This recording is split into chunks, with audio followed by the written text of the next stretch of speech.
recordáis, había para el día de hoy había un pequeño trabajito, había un pequeño trabajito escrito. ¿Alguien lo recuerda? No digo que lo recordéis, digo si lo había escrito, porque algunos lo han recordado pero no lo han escrito. Y recordáis que dije que había que escribirlo. ¿Cuántos lo han escrito? 2. Muy bien. Lo que pasa es que tengo una cosita ahí que quería hacer, pero no me ha salido. ¿Una especie de verso o de Eso poesía? mismo, el libro que le diste, es lo mismo que quería hacer con mi técnica. Vale, vale. Pero no ha salido. Bueno, ¿recordáis lo que era? ¿Qué era la eterna para nosotros? ¿Qué era la eterna para ti? Como lo ha escrito Nuria, lo ha escrito Fernando, y tú has hecho No, un... yo tengo los dedos hechos, pero quería hacer Pero bueno, se lo ha hecho muy bien, perfecto. Fernando, vamos a empezar No, contigo. empieza tú, Nuria. No, vamos a empezar contigo. No empezar. Bueno, venga, vamos a empezar No, contigo. no tengo ningún problema. ¿Qué es la eternidad? Sí, te la he escrito, él es la aventajado. Cuando se vive un amor de adolescente cercano a cumplir los 30 años y el fuego de ese amor se hace presente hasta olvidarme de mí, no es extraño que la vida sea loca, veloz y diferente. Así fue nuestro amor, sin tiempo ni espacio. Así nos enamoramos, como dos críos. Y como veneno mortal entró despacio llenándonos de tanto calor como de frío, convirtiendo nuestro hogar en un palacio. Nuestros primeros días eran eternos, los minutos eran horas en la espera de buscar el momento para vernos y parar el reloj, nuestra quimera, en el tiempo de amor para tenernos. Hoy el amor es diferente, ha madurado, y aunque la fuerza quedó en una estampa del tiempo que ahora es pasado, intentamos no caer en la falsa trampa pensando que nuestro amor ha terminado. Nuestro amor existirá aquí y donde estemos, porque el verdadero amor es la eternidad. Si tras tantas batallas aún nos queremos, fue porque juntos conocimos camino, vida y verdad, y aquel fuego de ayer todavía mantenemos. Os podéis ir los dos si queréis. No quería quedar muy Es más, te he podido ver.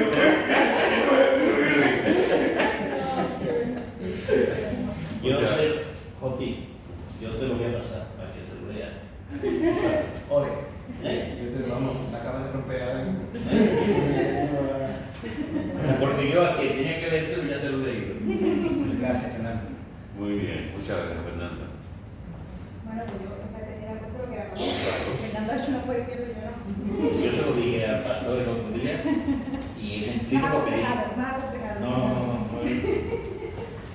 Bueno, pues puesto que para mí la eternidad es algo que no tiene ni principio ni fin.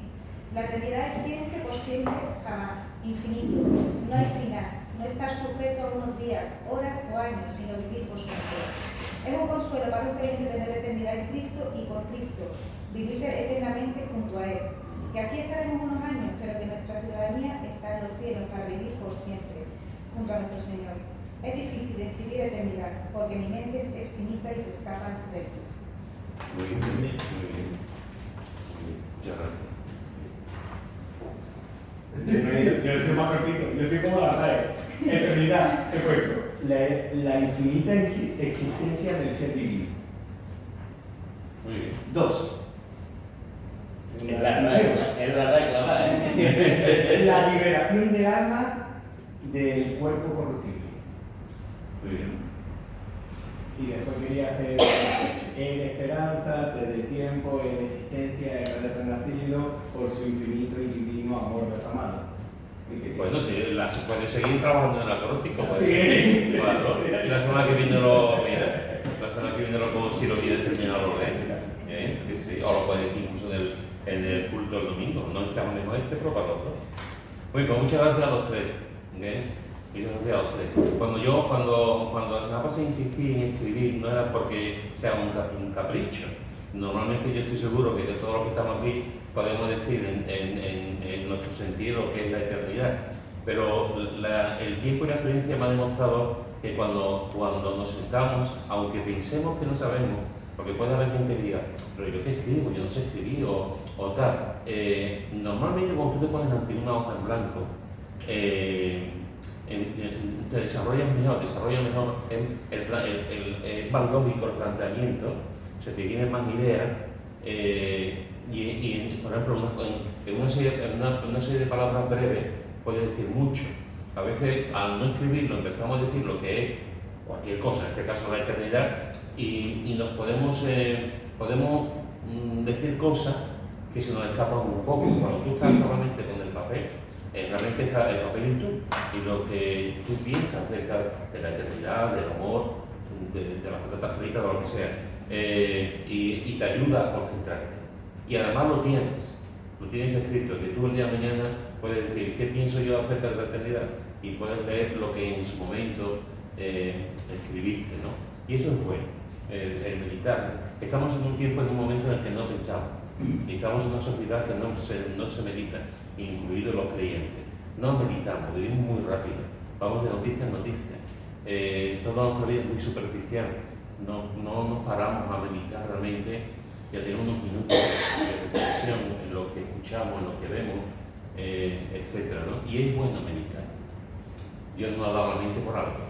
Es bueno meditar, analizar, razonar, porque eso nos va a ayudar también en nuestra fe. Así que muchas gracias a los tres por vuestro concepto, porque además todo esto tenía que ver con un motivo, para que todos aquellos que habéis estado en estos últimos viernes, los que no habéis podido estar, todo esto tiene un motivo, que es que hemos empezado a estudiar en cuanto a la doctrina de Cristo. Después de ver varias cosas con relación con las religiones, de lo que piensan las religiones acerca de Cristo, que fue lo último que estuvimos hablando, hemos empezado la semana pasada a ver los atributos de Jesús. Y uno de sus atributos, digamos, en el que podemos entrar, pero apenas vamos a conocer, porque como muy bien ha dicho Nuria en su escrito, nuestra mente es finita, y en nuestra mente infinita no se puede llegar a entender en la mente infinita de Dios. Una hormiga nunca va a entender el proceder de un hombre, pues una criatura de Dios tampoco va a entender nunca realmente el devenir, los decretos, la providencia, el ser de Dios. Pero Dios se ha revelado y Dios no ha querido enseñarnos alguna cosa. Entre ellas, pues conocemos como los atributos, las cualidades de Dios, en este caso las cualidades de Dios Hijo, de Cristo. Y estuvimos viendo que Jesús es eterno. Hace 2 días estuvimos hablando de varios textos que nos hablan tanto del Antiguo como del Nuevo Testamento de que Jesús es eterno. Significa que Jesús es Dios, porque si Jesús es eterno, Jesús es Dios. Si Jesús no fuese eterno, si hubiese tenido un principio, no sería Dios, sería una criatura de Dios, sería alguien hecho por Dios. Muy bueno, muy interesante, muy importante, pero siempre estaría Dios por encima, que es el que la ha creado. Por eso es importante que la Escritura nos enseña por activa y por pasiva que Jesús, al igual que el Padre y al igual que el Espíritu Santo, es Dios. Y una de esas cosas que vemos claramente es precisamente que es eterno. Y la semana pasada pues estuvimos hablando también como en lo que conocemos como teofanía o cristofanía, que es la aparición de Cristo antes de su nacimiento en Belén. Y vimos como en varios momentos del Antiguo Testamento Jesús se manifestó, tomó forma visible de hombre o tomó forma visible de ángel y se apareció en diversos momentos, en diversas situaciones que estuvimos viendo la semana pasada. Por eso comenté al final cuál es el concepto de la eternidad, porque hoy en día no pensamos en la eternidad, como tantas otras cosas que no pensamos. No pensamos en la muerte. ¿Quién piensa un día en la muerte? No nos gusta pensar en la muerte. Tampoco nos gusta pensar en el sufrimiento. Tampoco nos gusta pensar en el dolor. Pero ahí están, forma parte de la vida. Dolor, sufrimiento, forma parte de la vida. Y la muerte también, quedamos uno quedado, está ahí.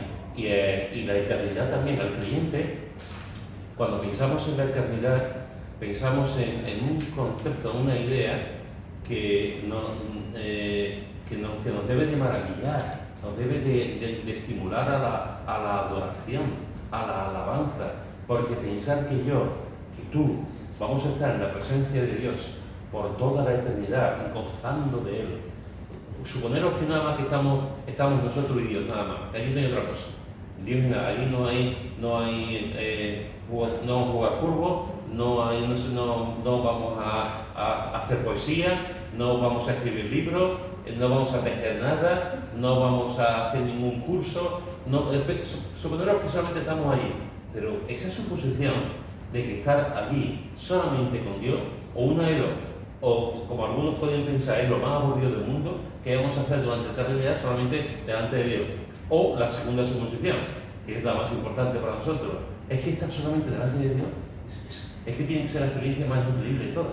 O sea, aunque no haya otras cosas, que las hay, el cielo será un lugar divertido, el cielo será un lugar hermoso, el cielo será un lugar formidable, el cielo será un lugar de amor continuo, el cielo será un lugar de adoración continua, el cielo será un lugar de risas continuas, el cielo será un lugar donde estaremos, como hemos estado viendo hoy, no orando porque no hará falta, pero jugando, charlando, tendremos conversaciones toda la vida, y tendremos paseos, tendremos el cielo, tendremos casas, cada uno de nosotros tendrá una moradita que Jesús está preparando. Es decir, el cielo, pero aunque no tuviéramos nada, cosa que no es cierta, aunque no hiciéramos nada, cosa que no es cierta, solamente estar en la presencia de Dios, ya sería el cielo. Ya sería el cielo. Es que cuando hablamos de la eternidad, la vemos delante, pero la eternidad es como que nos envuelve. El Señor tenía en su pensamiento, ya no tiene sentado en lugares celestes. Esa eternidad la tenemos que vivir nosotros porque nos la ha puesto el Señor en nuestro alcance. Con amor eterno y amor, tenga vida eterna, la salvación eterna, eso lo estamos palpando. La eternidad no es hasta mañana o lo que sea dentro de un ratito, no. Vivimos la eternidad, la existencia, y cuando muramos, vamos a su presencia, seguimos esa eternidad. Este argumento que está dando Conchi es un argumento tremendo, porque estamos hablando de la eternidad de Jesús, porque mi intención y propósito es que entendamos bien que Jesús es eterno, y entendamos bien que Jesús es Dios por eso mismo. Pero el propósito, ¿por qué vino Jesús a morir por nosotros? Es verdad que Jesús vino a morir por nosotros por darnos perdón. Es verdad que Jesús vino a morir por nosotros para reconciliarnos con Dios. Es cierto. Es cierto que Jesús vino a morir por nosotros para que fuésemos adoptados por el Padre como hijos adoptivos, etcétera, etcétera, etcétera, etcétera. Pero en la mayoría de los textos, y en esas cosas que ella ha dicho, Jesús vino, entre otras cosas maravillosas, para darnos vida eterna. Vida eterna. Fijaros que el Dios eterno nos da vida eterna. Por eso es importante que meditemos en la eternidad. Y por eso es importante que tengamos claro que de tal manera amó Dios al mundo que ha dado a su Hijo unigénito para que tengamos vida eterna. O sea, el hecho de que tengamos vida eterna a la fuerza nos tiene que hacer pensar, si yo sé que tengo vida eterna, yo tengo que poner mis ojos en la eternidad. Tengo que poner mi corazón y ver lo que la palabra en su totalidad nos enseña sobre Jesús como eso y sobre la eternidad. Por eso es importante que entendamos, que veamos, como hemos visto durante estas 2 semanas, la importancia de saber que Jesús es eterno, pero no solamente Jesús es eterno.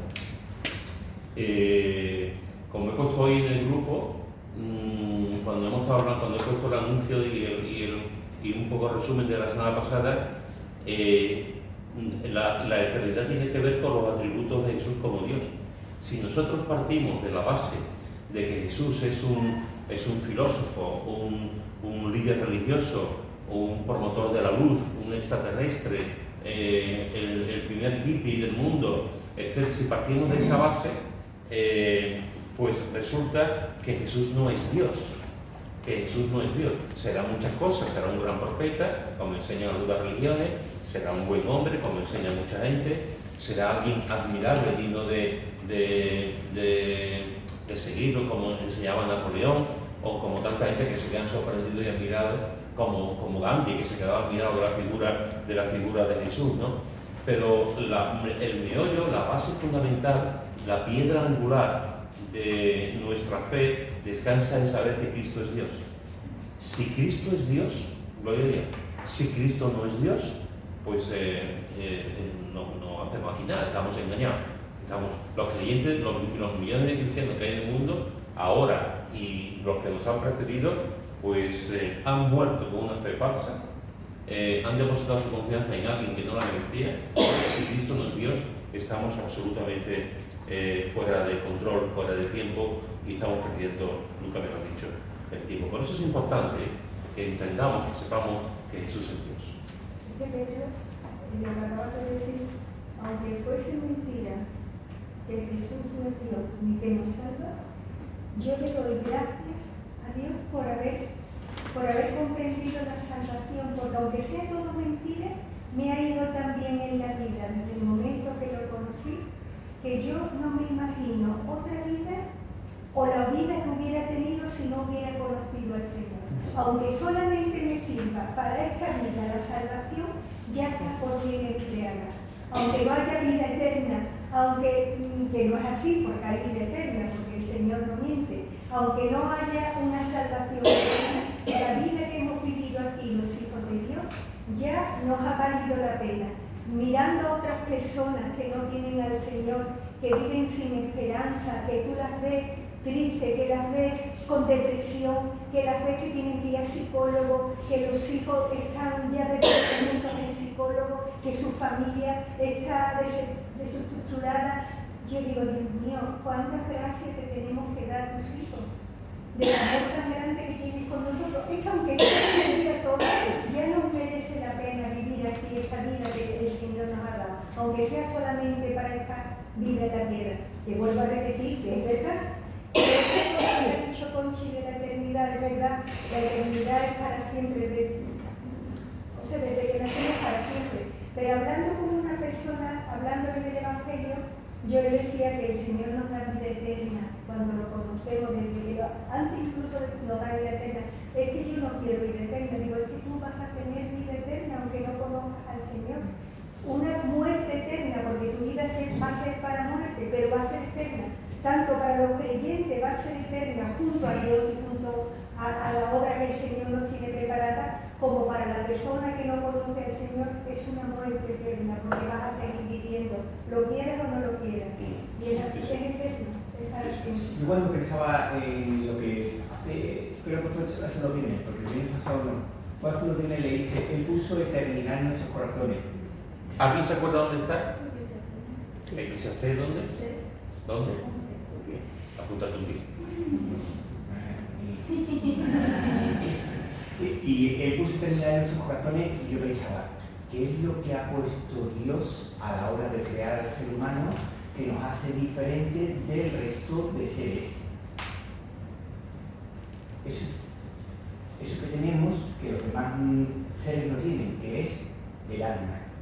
Y entonces yo por eso decía la definición esta, ponía el alma, que es lo que tenemos dentro, que es porque cuando morimos, desgraciadamente estamos muchos muertos que se pudren y ves el cuerpo pudrirse, o lees la carne podrida y esto está podrido, corrompido, ¿no? Pero el alma no, el alma es eterna. Y eso es lo que puso Dios en nuestra vida, la eternidad, pienso yo, el alma, ¿no? Entonces, claro, al Jesús decir, ¿por qué Jesús es eterno y es Dios? Porque Él es... Yo tengo, como decía Charlie cuando nos íbamos, es que yo tengo a Jesús en mi vida. Jesús es eternidad. Yo tengo a Jesús en mi corazón. Él puso eternidad en su corazón. Yo tengo a Jesús en mi corazón. Él puso eternidad en su corazón. También. Una pregunta que no es, no te quiero complicar la vida ni que te enfades conmigo, pero te voy a pedir que levantes la mano. No te quiero meter en una encrucijada, pero después te lo voy a preguntar. ¿Cuántos aquí saben, algo facilito, 5 versículos que nos hablan de que Jesús es Dios? 5 nada más. Que levanten la mano. 5 versículos, solamente 5 versículos de que Jesús es Dios. Y te voy a pedir, no ahora, pero después te voy a pedir así. 5 versículos que enseñen que Jesús es Dios. Nada más que hay una. No, sin consultarlo. Con todo el tiempo que llevamos de creyentes, deberíamos a esta altura saber por lo menos 5 versículos que Jesús es Dios. No vale Trinidad. Y seguro que lo sabemos. No, también vale la Trinidad porque también se incluye Jesús es Dios. No, ahora no, ahora.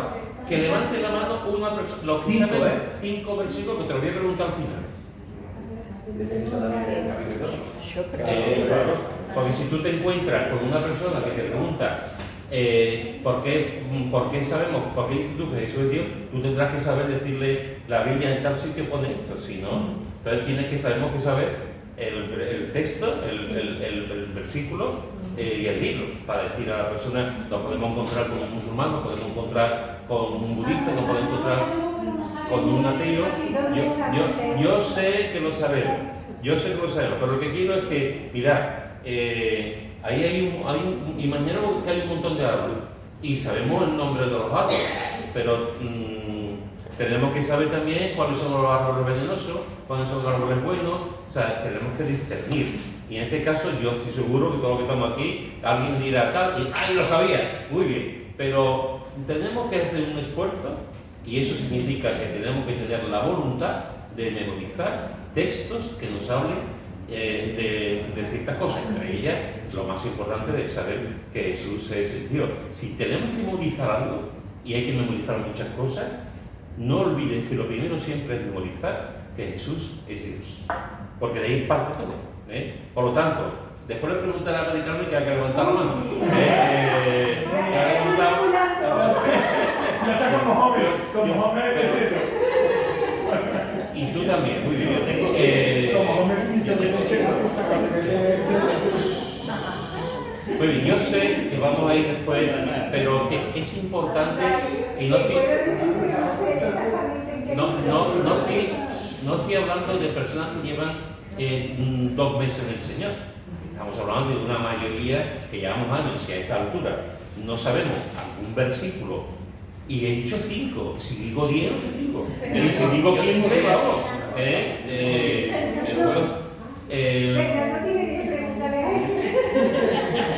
Ya está buscando los No por nada, yo no soy ejemplo de nada, pero los primeros versículos que yo me aprendí de memoria fueron versículos que tienen que ver con Jesús Sánchez, que estoy hablando de cuando tenía 17 años, 18, y muchos de ellos se me han quedado todavía. Por lo tanto, vamos a ver nuestra cultura bíblica en el sentido de que Jesús es Dios, porque es importante. Mirad lo que dice, y algunos seguramente, como vamos a leer algunos pueden decir, vale, tal. Vamos a Juan capítulo 1, versículo 1. Juan capítulo 1, versículo. ¿Qué pasa? No teníamos. Juan, no, si después de Juan decía, vale. Juan capítulo 1, versículo 1. ¿Quién lo quiere leer? En el principio del verbo, y el verbo era con Dios, y el verbo era Dios. Muy bien, creo que este es un versículo extraordinario. La introducción que hace aquí Juan, bueno, si tú lees todo el capítulo 1, sobre todo a partir hasta el versículo 18, es una de las introducciones bíblicas más importantes que aparecen en toda la Biblia. Hay 2 libros que nos hablan mucho, que nos hablan de, digamos, nos relatan la infancia de Jesús, como sabemos que son Mateo y Lucas. Marcos directamente va al Evangelio, este es el Evangelio de Jesucristo y tal, y enseguida se pone en acción. Marcos es el Evangelio de la acción, y Jesús fue, y Jesús dijo, y Jesús llegó, es un Evangelio de acción. Aquellos que no pueden estar quietos, seguro que les encanta el Evangelio de Marcos, porque es un Evangelio muy de caminar. El Evangelio de Juan es un Evangelio diferente, es un Evangelio en el que el autor Juan hace una introducción en el que, permitidme esta expresión, nos deja patidifusos, porque él entra concretamente ya de lleno, entra en la divinidad de Cristo, no se anda por la rama, porque después en el Evangelio, en su Evangelio él va a desarrollar una y otra vez, va a desarrollar la divinidad de Jesús, pero empieza aquí, y en ese texto, en todos estos textos nos habla de que Jesús es la luz, nos habla de que Jesús es la gracia, de que Jesús es la verdad. Es un capítulo impresionante, pero comienza diciendo en el principio era el verbo. Esta es una traducción griega. Para los griegos el verbo era, digamos, el conocimiento supremo. Para los judíos era, en otra versión se pone la palabra. El principio era la palabra. Tenía una consonancia también, una connotación para los judíos, porque para los judíos la palabra era Dios. En el principio Dios dijo. Entonces, para todo lo que tiene que ver con la palabra, para los judíos era Dios que se comunicaba con la gente. Y aquí está diciendo Juan, en el principio era el verbo, que está muy bien. Si tú quieres, la mejor traducción que podemos dar a este texto para no irnos por las ramas, en el principio era Cristo. En el principio era Cristo. Amén. Pero es que después va a más y dice, y Cristo era con Dios. Y tú dices, amén. Y esas dos cosas ya, yo solamente esas dos cosas te dejan ya con un sentido de adoración. En el principio era Cristo, que tiene que ver con la eternidad. Este Cristo era con Dios, que tiene que ver con su presencia con Dios.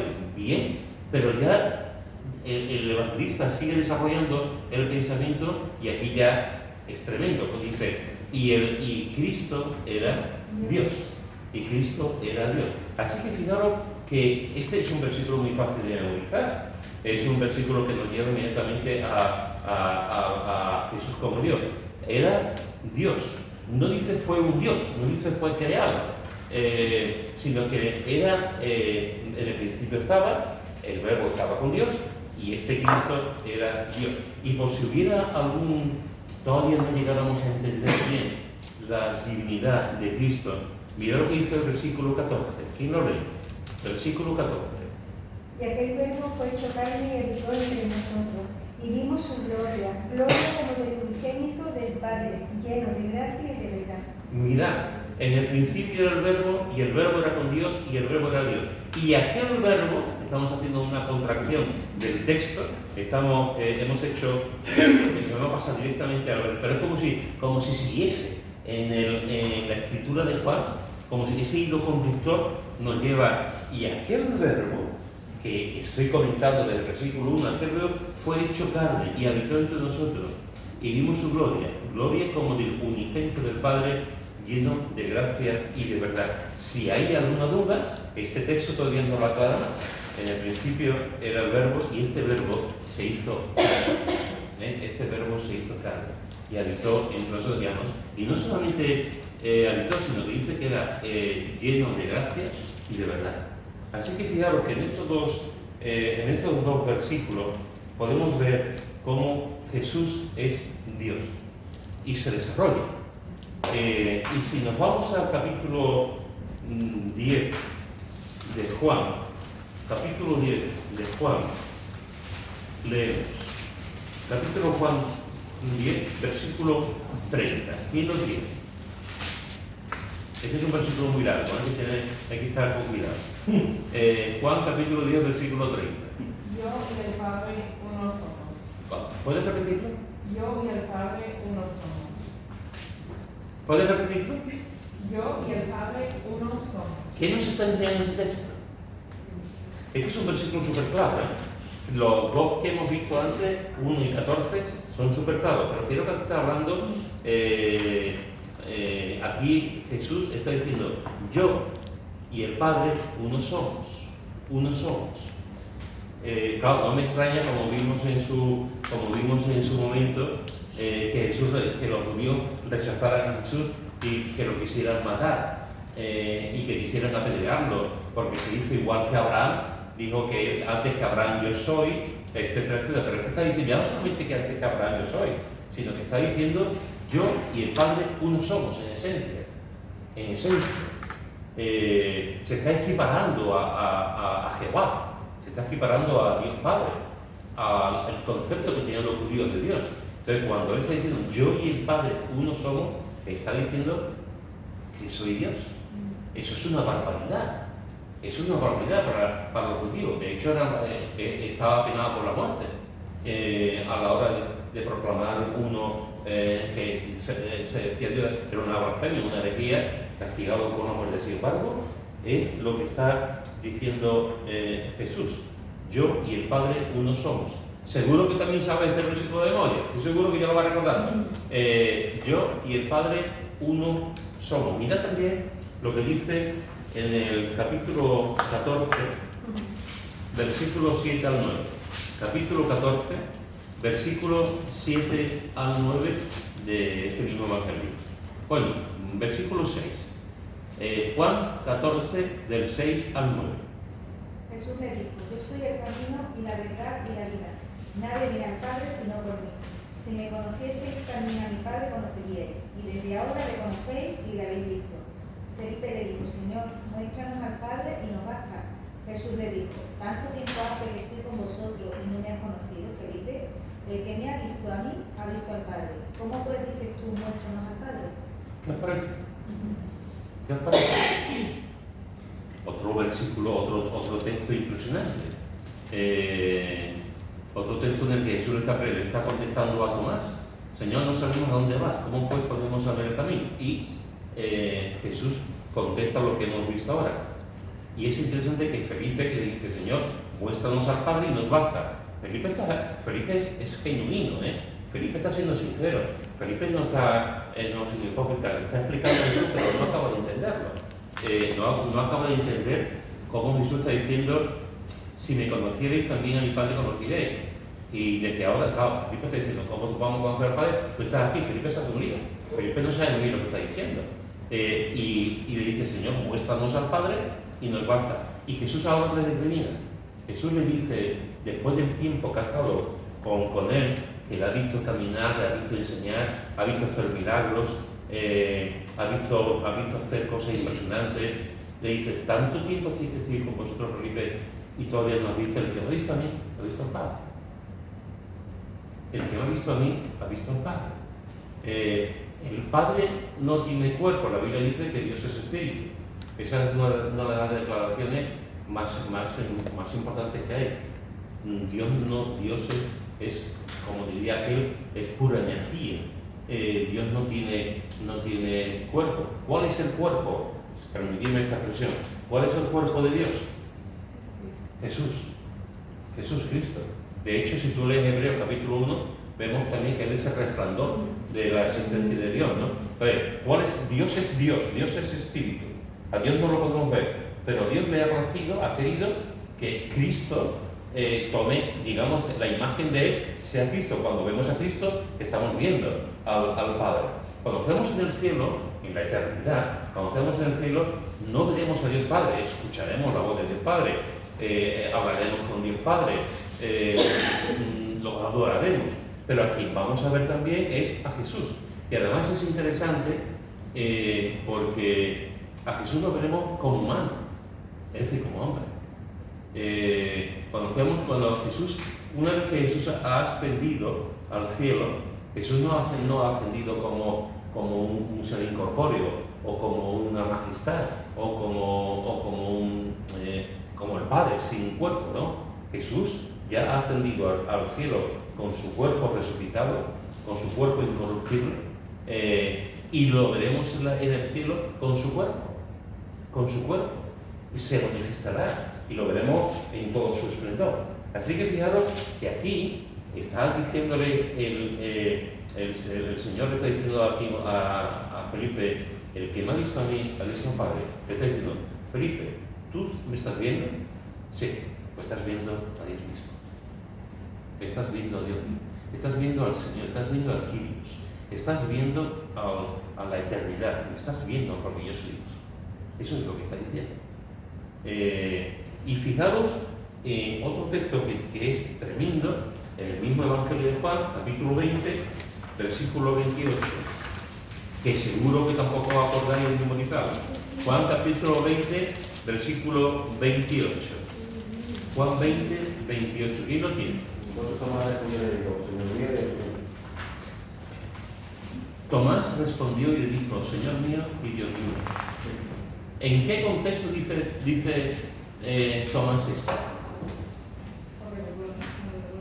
Porque dudó de él, no dudó de la resurrección de Jesús. Jesús aparece en la habitación, Tomás no está, estamos demás apóstoles, él se aparece, Jesús habla con ellos, Jesús desaparece. Cuando llega Tomás le dice, ¿ha estado aquí Jesús con nosotros? Y Tomás no se lo cree, que Jesús está con ellos. Y al cabo de unas horas, Jesús vuelve a aparecer. Y ahí sí está Tomás. Y es esa frase, esas palabras de Jesús que dice 8 días después, como dice, estaban otra vez sus discípulos y llegó Jesús estando a la puerta cerrada y se puso en medio, versículo 26, y le dijo, paz a vosotros. Luego dijo a Tomás, pon aquí tu dedo y mira mis manos, y acerca tu mano y métela en mi costado, y no seas incrédulo, sino creyente. No seas incrédulo, sino creyente. Entonces Tomás respondió y le dijo: Señor mío y Dios mío. Esta es una declaración cristocéntrica tremenda. Hermano, que un judío dijera Señor mío y Dios mío era lo último. Era lo último. Un judío jamás diría de otro hombre Señor mío y Dios mío. Era imposible, por su concepto, por su enseñanza, por su teología. Era imposible que un judío pudiese decir a otro hombre Señor mío y Dios mío. Sin embargo, cuando Jesús se aparece, la declaración de Tomás es una declaración enfática, es una declaración tremenda. Yo no sé, porque no se dice, pero yo estoy seguro que en aquel momento, cuando Tomás dice Señor mío y Dios mío, yo estoy seguro que lo hace desde el suelo. Estoy seguro que Tomás se arrodilla y le dice al Señor Tomás, Señor mío y Dios mío. Y la respuesta de Jesús: bienaventurados los que no vieron y creyeron. Señor mío y Dios mío, y estoy convencido que lo que se tiró al suelo para decirlo, Señor de rodilla, Señor mío y Dios mío. Nadie que diga Señor mío y Dios mío lo puede decir tranquilamente de pie. Seguro que se arrodilló. Esta es una declaración que nos hace ver que Jesús es Dios, y lo hace un hombre. Es verdad que como Felipe fue discípulo de Jesús, estuvo con Jesús durante 3 años, y en este momento es cuando él dice Señor mío y Dios mío. Recuerdo una vez que leí a alguien, no recuerdo, porque lo he leído en varias ocasiones, leí diversas fuentes, pero una de las cosas que leí es que decía, el autor del libro que estaba, decía: cuando lleguemos al cielo, reconoceremos inmediatamente a Jesús. Y no solamente lo reconoceremos por su, digamos, por su belleza, por su majestad, por su poderío, por la cara de amor, la serenidad, sus ojos. Decía, reconoceremos inmediatamente por su resplandor, muy bien, Pedro. Lo reconocemos por su, etcétera, etcétera. Él decía, este autor decía, pero lo reconocemos sobre todo por las manos agujereadas, por las manos agujereadas, por la llaga en el costado. O sea, cuando estemos en el cielo, inmediatamente todo el mundo está mirando a una dirección, y cuando estemos allí sabremos que estamos mirando a Jesús, pero lo reconoceremos por sus llagas, por sus clavadas, por las manos traspasadas. Por eso reconoceremos. Es interesante, porque esto es lo que hace aquí Tomás cuando ve, mira mis manos, y acerca tu mano. Y entonces, Señor mío y Dios mío. Así que fijaros que en el Evangelio de Juan, y hay muchas más, pero solamente me he ido por 3 o 4 en el Evangelio de Juan, vemos que Jesús es Dios. Juan 1:1, Juan 1:14, Juan 10:30, Juan 14 y Juan 20:28. Pero fíjate también lo que dice Pablo en Colosenses capítulo 2, versículo 9. Colosenses, hoy hemos visto algunas cosas de la oración. En Colosenses capítulo 2, versículo 9. ¿Y lo tiene? Porque en él habita corporalmente toda la plenitud de la deidad. ¿Qué significa este versículo? Habita Dios en su cuerpo. En él, dice el apóstol Pablo, en Jesús habita corporalmente, fijaros lo que dice, toda la plenitud de la deidad. Es decir, en la versión de Pedro Adorno, Jesús, está diciendo Pablo, en que Jesús es completamente Dios. Jesús es completamente Dios. Como la canción, ¿no? ¿Qué canción? Completos, ya. Entonces, fijaros que está diciendo aquí, Jesús es literalmente Dios. En él habita, en su cuerpo, a toda la plenitud de la deidad. Hermano, otro versículo que debemos saber de memoria. En él habita corporalmente toda la plenitud de Dios. Y seguimos de ahí, el 1.17, por ejemplo. Que lo veremos también eso en otro momento. Y ahora dice en Isaías capítulo 9, que lo vimos hace un par de semanas, Isaías capítulo 9, versículo 6. Isaías capítulo 9, versículo 6. ¿Quién lo tiene? Porque un niño nos nació, hijo nos será, y el principado es su reino. Llamará su nombre almirante, consejero, Dios fuerte, Padre eterno, príncipe de paz. Muy bien, sí, este es otro versículo que también podríamos saberlo de memoria. Hace 2 semanas estuvimos hablando acerca de la eternidad y vimos como aquí en este versículo se nos habla del Padre eterno, Jesús es eterno. Pero fijaros que nos da un detalle muy importante también. Nos dice Dios fuerte. Dios fuerte. Y Padre eterno. Jesús está aquí, Isaías, 700 años antes, está el nacimiento de Jesús. Está diciendo que entre sus títulos, entre sus nombres, es Dios fuerte. Dios fuerte.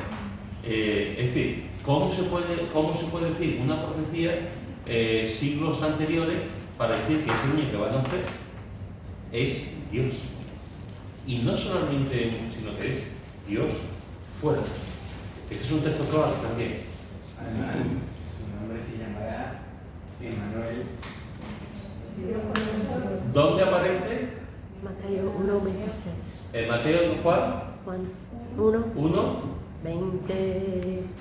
23. Sí, 20, por ahí. Pero no solamente aparece en el Evangelio, porque en el Evangelio de Mateo lo que hace es recoger la profecía de Isaías. Y lo que hace Isaías, lo que Mateo escribe años después, tiene que ver con esa profecía, que aparece en el capítulo 7 de Isaías, en el versículo 14. Por tanto, Isaías 7, 14. Por tanto, el Señor mismo os dará señal.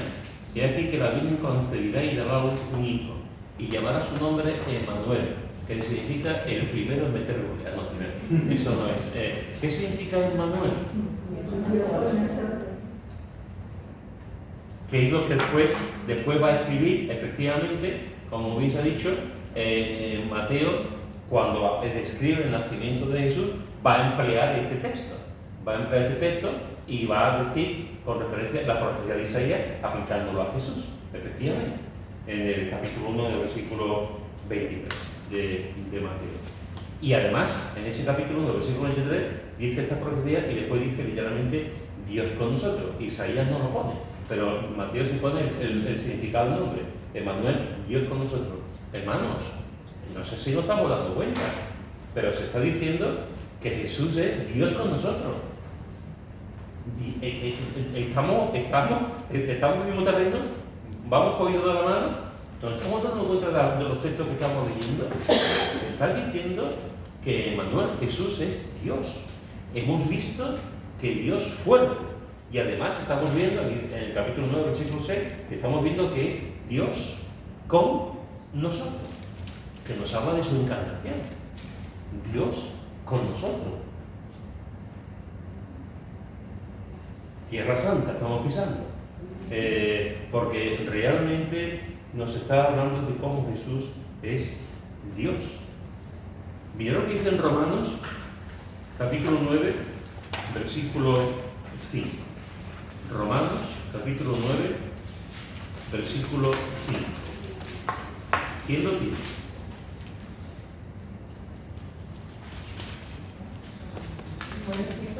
Romanos 9, 5. ¿De quiénes son los patriarcas y de los cuales, según la carne, vino Cristo, al cual Dios sobre todas las cosas bendijo los siglos? Amén? ¿Qué dice aquí de Cristo? Este es un versículo que muchas veces pasamos de puntillas, pero o que no. Este es un versículo clarísimo, clarísimo. Cristo es Dios sobre todas las cosas. De hecho, en la versión del Nuevo Mundo que tiene los testigos de Jehová, que en muchos de los versículos intentan cambiarlo para demostrar que Jesús no es Dios, aquí se les ha pasado porque lo pone, literalmente. Igual que en otros textos también lo pone. Vino Cristo, el cual es Dios sobre todas las cosas. Dios sobre todas las cosas. Otro texto que nos habla de que Cristo es Dios sobre todas las cosas. Acompañarme otra vez a 1 Timoteo, capítulo 3, versículo 16. 1 Timoteo, capítulo 3, versículo 16. ¿Quién lo tiene? Indiscutiblemente, grande es el misterio de la piedad. Dios fue manifestado en carne, justificado en el Espíritu, visto de los ángeles, predicado a los gentiles, creído en el mundo, recibido arriba en gloria. Esto es un versículo en el original, en los manuscritos más antiguos, efectivamente este es un verso. Es como eso, un verso, y aparecen varios versos en Timoteo y en otras partes. Y para muchos esto era una de las primeras, hay muchos eruditos que piensan que este versículo era como cuando los catecúmenos, las personas que se iban a bautizar, lo aprendían. Y no solamente lo aprendían los que se iban a bautizar, sino que los convertidos, una de las señas de identidad en el que se identificaban los unos a los otros era con la declaración de este versículo que se decían los unos a los otros como una especie de contraseña. Es una de las declaraciones más antiguas que hay acerca, en los primeros siglos, donde los cristianos se hablaban de la divinidad de Cristo y se identificaban entre ellos. La primera parte de esta poesía, de este verso, dice: Dios fue manifestado en carne. El verso entero, el versículo entero, cada párrafo es para llevarnos 2 semanas. Justificado, o sea, Dios fue manifestado en carne, justificado en el Espíritu, visto de los ángeles, predicado a los gentiles, creído en el mundo, recibido arriba en gloria. Esto es doctrina. Esto es pura doctrina. Esto es tremendo. Y comienza diciendo: Dios fue manifestado en carne. Es como si el domingo en el bautismo le dijera a Moyanira y a Pablo que dijeran este versículo de memoria para identificarse con el bautismo. Están aquí, Dios fue manifestado en carne. Además dice que indiscutiblemente no se puede discutir porque es grande. No tiene discusión, es verdad. Es verdad, amén. Mirad lo que dice el Tito, no es Tito Pepe, sino el libro de la Biblia, Tito, capítulo 2, versículo 13. Tito, capítulo 2, versículo 13. ¿Quién lo tiene?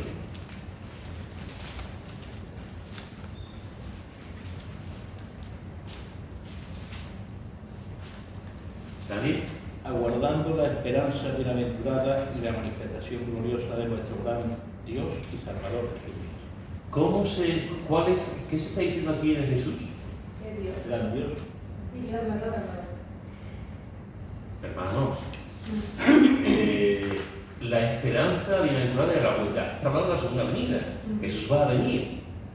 Cuando Él venga, y nos está diciendo que este Jesús que va a venir, esa manifestación gloriosa, cuando venga de nuestro gran Dios. Nuestro gran Dios. En Isaías hemos leído Dios fuerte. Claro que aquí nos está diciendo nuestro gran Dios y Salvador, Jesucristo. Es tremendo. Nuestro gran Dios, y lo identificas, nuestro gran Dios y Salvador, Jesucristo. Y por si todavía hay alguna duda de que la Biblia enseña que Jesús es Dios, mira lo que dice en Primera de Juan, capítulo 5, versículo 20. Primera de Juan, capítulo 5, el penúltimo versículo 20. Pero sabemos que el Hijo de Dios ha venido y nos ha dado entendimiento para conocer a que es verdadero y somos el verdadero, que es su Hijo Jesucristo. Este es el verdadero Dios, la vida eterna. ¿Tengo que decir algo? Este es el verdadero Dios. Y dice, el texto dice: sabemos que el Hijo de Dios ha venido y nos ha dado entendimiento para conocer el que es verdadero. Y estamos en el verdadero, en su Hijo Jesús. Si aquí termina el versículo, es un versículo impresionante. Es impresionante el versículo. Pero es que el versículo no termina solamente aquí. El versículo sigue más y dice que este Jesucristo, este es el verdadero Dios y la vida eterna. Otra vez Juan. El autor, efectivamente. Como hemos visto, Juan habla mucho de la eternidad y hemos visto también algunos textos en los que Pablo también habla de la eternidad, no solamente Pablo, también habla Pedro, etc. Pero hemos visto textos que nos hablan de forma muy clara, a mi entender, de que Jesús es Dios. Y este es uno de los versículos más claros. Este es el verdadero Dios, este es Jesucristo, el Hijo de Jesucristo. Este Hijo es el verdadero Dios y la vida eterna. Así que fijaros, hermanos, que en todos estos versículos y en muchos más encontramos la piedra angular del cristianismo, que Jesús es Dios. Y dicho esto, me gustaría leer este libro. Bueno, no voy a leer el libro entero, porque tenemos aquí un ratito más. Este libro se llama Jesús en una defensa bíblica de la deidad de Cristo. Está escrito por John McDowell y Park Larson. John McDowell, que por cierto, ahora después me enseño el libro de él. John McDowell es un erudito que ha dedicado mucho tiempo al estudio de la divinidad de Cristo. Tiene muchos libros que tienen que ver con las enseñanzas de Cristo y sobre todo a la hora de defender nuestra fe ante los incrédulos. Y es interesante lo que dice con respecto a Jesús, hablando de la divinidad de Jesús. Dice, es una lectura breve, dice: si uno preguntara a un jurado de expertos religiosos de convicciones diferentes qué es Dios y cómo se ha revelado Dios, se podrían esperar tantas opiniones diferentes como miembros constituyeran el grupo. Las respuestas de algunos de ellos contradecirían las respuestas de otros. Si hacemos la suposición de que la verdad no es relativa, no todos podrían tener razón. Por ejemplo, si uno dice que Dios es personal y otro dice que Dios es impersonal, evidentemente uno de los dos está equivocado. ¿Quién puede decir de modo cierto que es Dios? El único que puede decirlo de modo seguro es Dios mismo. Así pues, ¿qué pasaría si uno de los miembros del jurado se levantara y dijera: para aclarar toda la confusión existente acerca de Dios, anuncio que yo soy Dios? Yo soy el camino, la verdad y la vida. Esto pone las cosas en un terreno que se puede verificar. O bien este hombre está loco, sufriendo ideas delirantes de grandeza, o es un impostor que trata de hacer pasar la patraña más grande de la historia, o es Dios. Este es el tipo de pretensión que Jesús presentó con respecto a sí mismo. El decir que Jesús era solo un hombre de moral excelente o un buen maestro es algo que hay que descartar. Los hombres de moral excelente no tienen la costumbre de mentir, sea con o sin intención, especialmente diciendo cosas tales como que son el Dios Todopoderoso. No se ponen a sí mismos como el objeto de fe y adoración y consiguen que a millares mueran dando fe de su nombre y por esta fe. ¿Qué significa esto que acabo de leer?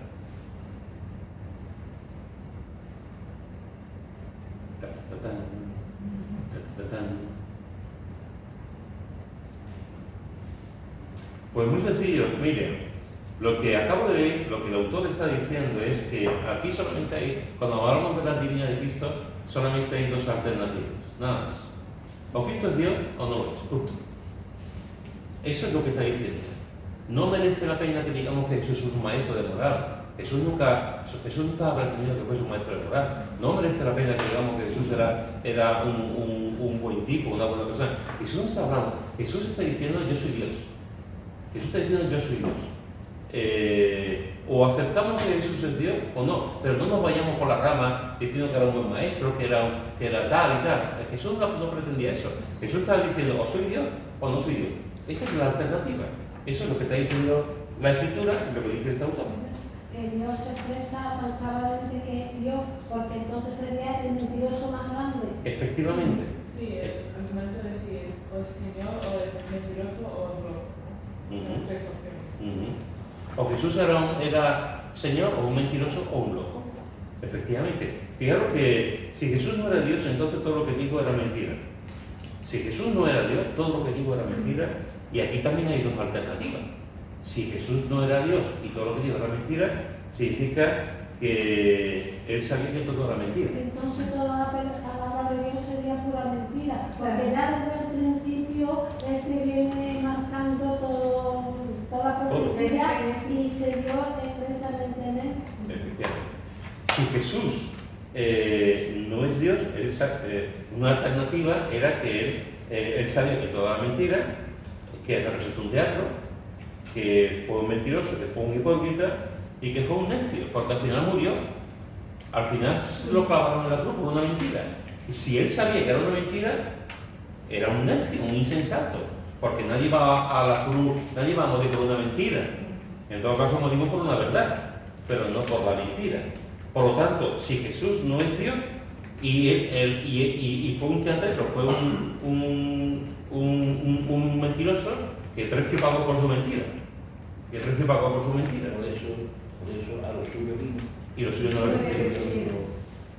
Ahora, hay otra alternativa también a esta situación, porque puede haber otra posibilidad, y es que Jesús se lo creyera. Puede haber la posibilidad de que, oye, que Jesús se creyera que era Dios. Hay gente que está en los centros, en los centros de salud o en los centros psiquiátricos, y hay gente que se creen que era Napoleón, o se creen que son Maradona, y se lo creen sinceramente, ¿no? Pero podría llegar a ser el caso de que él se creía, es decir, Jesús estaba engañado sinceramente. Jesús tenía una serie de delirios, se creía un profeta, se creía el Mesías, y él pues estaba engañado. Con lo cual también tenemos un problema, y es que entonces psicológicamente Jesús estaba mal. Estaba hablando como andaluz, podríamos decir que estaba concentrado. Estaba mal, con lo cual tampoco nos podemos fiar. Si nos fiamos de que Jesús estuviese mintiendo descaradamente, mal. Y si Jesús estuviese mintiendo pensando que era sincero, mal también, porque no estaba bien psicológicamente. Pero entonces no mintió solamente Jesús, mintió Jesús y un montón de Y un montón de gente. Fue una mentira planificada. Porque además Tomás, los apóstoles, el soldado, el que estaba a su lado, el delincuente, los escritos, el testimonio de las personas, todos se le presenta. Es decir, habría un complot, una mentira tan bien organizada, efectivamente, en el que todo el mundo puso su parte para enseñar que Jesús era Dios sin la mentira. Y no era político, porque los políticos sí hacen mentiras muy bien organizadas, pero el Señor no era político. Así que fijaros que tendría que ser una mentira, wow, descomunal, para que tantas partes implicadas dijeran exactamente lo mismo.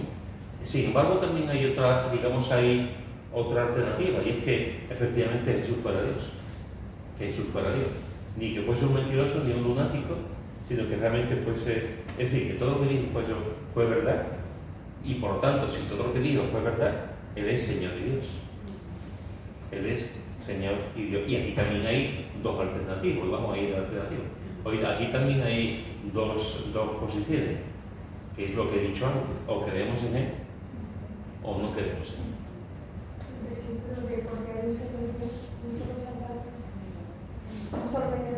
De Dios y los hombres. En este libro, que yo lo recomiendo con toda mi alma, no sé si está, supongo que si está en venta, no sé si está descatalogado o antiguo, está descatalogado, ¿no? Este merece la pena. Estos son los libros que merecen la pena. Este es un libro que para las personas, digamos, que buscan a Dios, incluso las personas ateas o agnósticos, ¿no?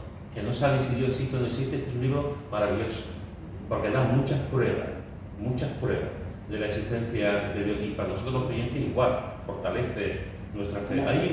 ¿Cómo se llama el libro? Evidencia que exige un veredicto. ¿Qué? Evidencia que exige un veredicto. Sí, está descatalogado. Está descatalogado. Yo te lo dejo y después cuando te lo lea Nuria, que te lo pase Nuria. Yo creo que lo tengo también, Fernando, te lo digo. Sí, Ah, bueno. y lo han actualizado hace poco. Lo han actualizado. Ten en cuenta que hay dos. Está esta primera parte y otro libro. Porque estoy leyendo varios Es que me suena mucho capítulos de clase y Yo creo que lo tengo, Lo mismo no está descatalogado, y a lo mejor lo podemos usar, se puede buscar en internet. A lo mejor se puede buscar en internet el libro, ¿no? Pero bueno, hay otro libro de él que se llama lo mismo, Pero pone evidencia que si no delito, segunda parte. Está en el Amazon, pero está vamos a sí, del 82. Que a mí me sorprende porque es un libro muy usado. Este es un libro que se usa mucho en los Ya, años. 96 euros. Que es el Lo ¿cuánto? sabía. 96 euros. Este es un libro que se ha usado mucho en seminarios y en estos libros. Esto no, vamos, si alguien lo quiere, yo lo. Es un libro que disfrutas leyendo, aprendes mucho y disfrutas leyendo. Lo que pasa es que no me atrevo a decirte que te lo dejo porque en el estudio de Cristo me va a hacer falta. Por eso te digo que te lo. Pero cuando tenemos el estudio, te digo en dejártelo sin ningún problema. Quería leer una cosa también, con esto vamos a terminar, del autor. Dice así.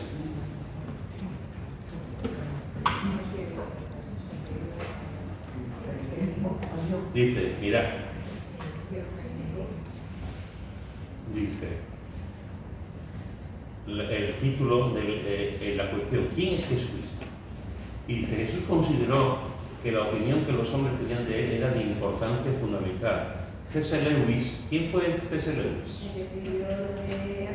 Las crónicas de Narnia, el armario y tal, y el armario de bruja era agnóstico y se convirtió, era profesor en Oxford, un erudito, escribió muchos libros, y en los libros de Narnia, etc., muchos de sus libros reflejan la realidad del bien y del mal, de Cristo del infierno. El león Aslan es un tipo de Cristo. Y este hombre que era agnóstico, que conoció al Señor, muchos de sus libros nos hablan desde una posición en la que él, digamos, nos ayuda a defender nuestra fe con los incrédulos. Y dice así, lo vuelvo a empezar. Jesús consideró que la opinión que los hombres tenían de él era de importancia fundamental. C.S. Lewis, que fuera profesor de Cambridge y que durante un tiempo fue agnóstico, escribió: estoy tratando aquí de prevenir a cualquiera para que no diga la necedad que la gente dice a menudo respecto de Jesús. Estoy dispuesto a aceptar a Jesús como un gran maestro de moral, pero no acepto sus aseveraciones de ser Dios. Eso es lo que no debemos decir. Un hombre que fuese meramente hombre y dijera las cosas que dijo Jesús no sería un gran maestro de moral. Podría ser un lunático, en un mismo nivel con el hombre que dice que es un huevo revuelto. O bien podría ser un demonio infernal. Le corresponde a usted hacer su elección. Si este hombre fue y es el Hijo de Dios, o si es un demente o aún algo peor. C.S. Lewis añade que usted puede encerrarle por loco, puede escupirlo y darle muerte como si fuera un demonio, o puede postrarse a sus pies y llamarle Señor y Dios. Pero no nos presentemos con la necedad de una arrogante condescendencia acerca de que Él es un gran maestro humano. Él no nos ha dejado abierta esa posibilidad, ni siquiera lo intentó, de decir yo solamente soy un maestro. Él lo que dijo por aquí y por pasiva es, soy Dios. Soy Dios. Entre otras cosas, como hemos visto, con sus atributos. Jesús es eterno, Jesús es Dios.